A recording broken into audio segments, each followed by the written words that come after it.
Desde el Paleolítico superior hasta hoy, el ser humano ha causado la extinción de más de 100 de los 150 géneros de megafauna que habitaban la Tierra. Es decir, que 2/3 del total de las especies de más de 40 kilos que compartían el planeta con nosotros han desaparecido por causa de nuestra presión o directamente porque nos hemos propuesto erradicarlas. Estudios recientes en paleontología y paleoclimatología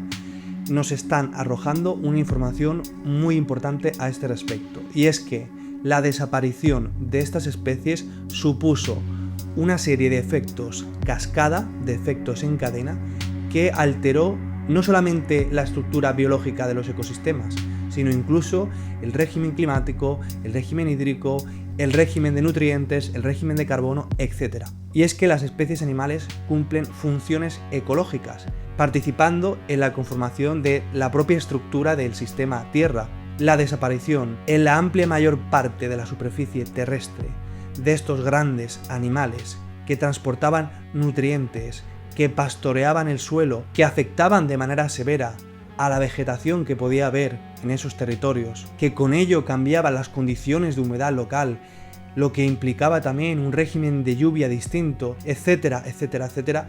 tuvo consecuencias drásticas sobre la naturaleza que aún hoy somos incapaces de sospechar. Porque, como decía, las especies son creadoras de nichos, es decir, que las condiciones climáticas no solamente preexisten a las especies, sino que las especies también participan en la creación de esas propias condiciones. Por ello, la restauración ecológica ha ido desarrollando nuevas técnicas para recuperar gran parte de lo que hemos quitado a la Tierra y que tal vez haya supuesto una pérdida en términos ecológicos. Por ello, las reintroducciones animales son una práctica habitual para restaurar la naturaleza o para permitir que la naturaleza siga manteniendo esos metaequilibrios de los que dependen los ecosistemas. Pero hay una técnica de creación reciente que tal vez vaya mucho más lejos que todas las demás. Y es que lo que parece un capítulo más en la saga de Jurassic Park parece que se está convirtiendo en una opción verdaderamente plausible con las especies animales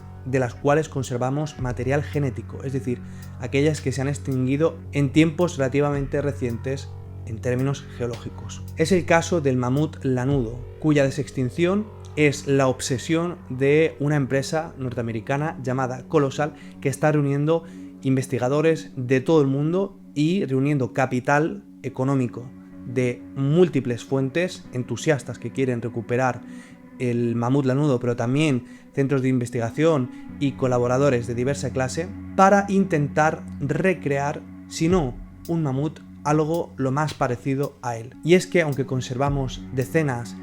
de individuos perfectamente preservados de mamut lanudo y conservamos con ellos sus secuencias genéticas, no conservamos ninguna célula viva de esta especie. Por lo tanto, la clonación es una opción descartada. Incluso aunque conservásemos alguna célula viva de mamut, sería extremadamente difícil. Pero hay una cosa que sí podemos hacer, y es utilizar las técnicas de edición genética que hemos desarrollado recientemente para introducir parte de la información genética del mamut en la secuencia de ADN de un elefante. En este caso, el elefante asiático, que es la especie viva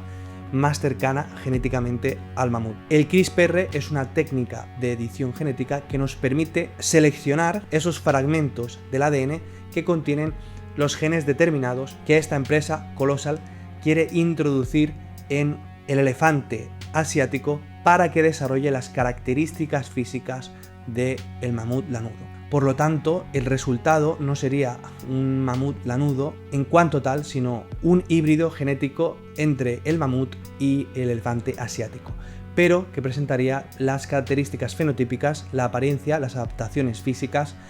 para vivir en los ecosistemas fríos de la actual Siberia. Quiero destacar que el CRISPR, esta técnica de edición genética que va a revolucionar, si no ha supuesto ya una revolución efectiva, la genética y por consecuencia la historia de la humanidad, ha sido desarrollada en gran parte gracias a los esfuerzos de un alicantino, Francis Mojica, que ganó el premio de la Academia Americana de las Ciencias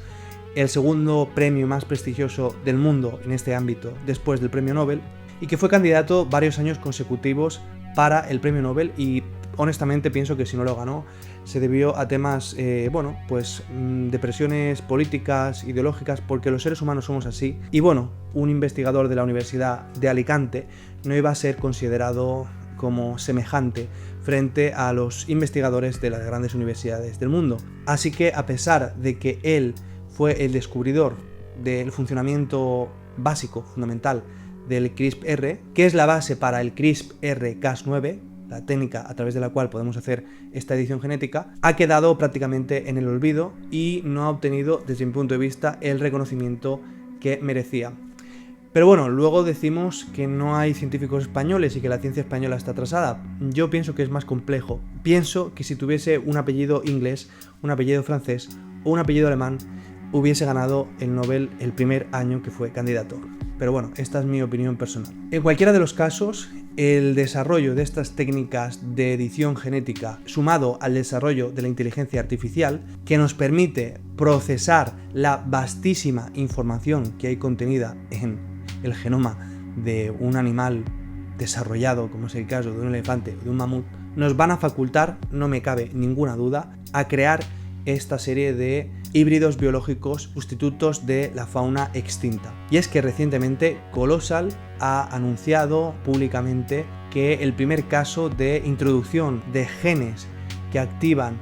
las características físicas perseguidas en el mamut ha dado resultado en ratones. Como lo estáis oyendo, Colossal ha creado los primeros ratones lanudos, demostrando con ello la efectividad, como decía, del CRISPR y de la inteligencia artificial para llevar a cabo este proyecto. Sin embargo, aún estamos lejos del objetivo final, pues pensemos que los mamuts no solo tenían una densa capa de pelo, también tenían unas fosas nasales adaptadas, tenían un tamaño de las orejas más reducido, porque las orejas son finas y disipan la temperatura, etcétera, etcétera, etcétera. Es decir, tenían una innumerable cantidad de adaptaciones al frío, de adaptaciones a la vegetación que se puede consumir en determinados ecosistemas y de múltiples adaptaciones que no podemos conocer porque, por desgracia, los mamuts desaparecieron hace 4000 años y que por lo tanto tenemos bastantes vacíos de información, bastantes huecos sobre cómo era realmente un mamut, cómo se comportaba, qué hábitos tenía, etc. En cualquiera de los casos, las especies de mamíferos, y en concreto los proboscidios, son altamente inteligentes y plásticas, y gran parte de su comportamiento se apoya en la cultura. Por lo tanto, es posible que esas adaptaciones dependan mucho del aprendizaje de estos animales en la interacción con el entorno. Por lo tanto, este animal creado debería de ser enseñado también a desempeñar, por ejemplo, migraciones, a aprender qué tiene que comer, en fin, el proceso es complejísimo, pero desde luego yo considero que es muy posible que lo veamos en los próximos años. Colossal ha prometido que para el 2028 estará creado este primer híbrido elefante-mamut. Para mí es una grandísima noticia y espero, de hecho, que logremos hacer lo mismo con otras tantas especies que hemos extinguido los seres humanos recientemente y de las cuales conservamos ADN. Y me estoy refiriendo a especies como el tilacino, el último gran cazador marsupial, extinguido en 1936 por la caza humana, el Mecosuchus, el último género de cocodrilos terrestres con piernas frontalizadas, que desaparecieron hace unos 3000 años en lo que es hoy Papúa Nueva Guinea, o las moas de Nueva Zelanda, las aves más grandes que haya dado la creación, con hasta 3,5 metros de estatura, que desaparecieron en el siglo XVI cuando los maoríes, los primeros pobladores de Nueva Zelanda, llegaron al archipiélago y tristemente exterminaron a todas las especies del género de las moas que habitaban allí. Sobre las implicaciones éticas y morales de todo esto, ya lo he tratado en diversos vídeos y seguiré hablando de ello, así que si te interesa, suscríbete, dale me gusta, comparte, etc. Nos vemos en el siguiente vídeo.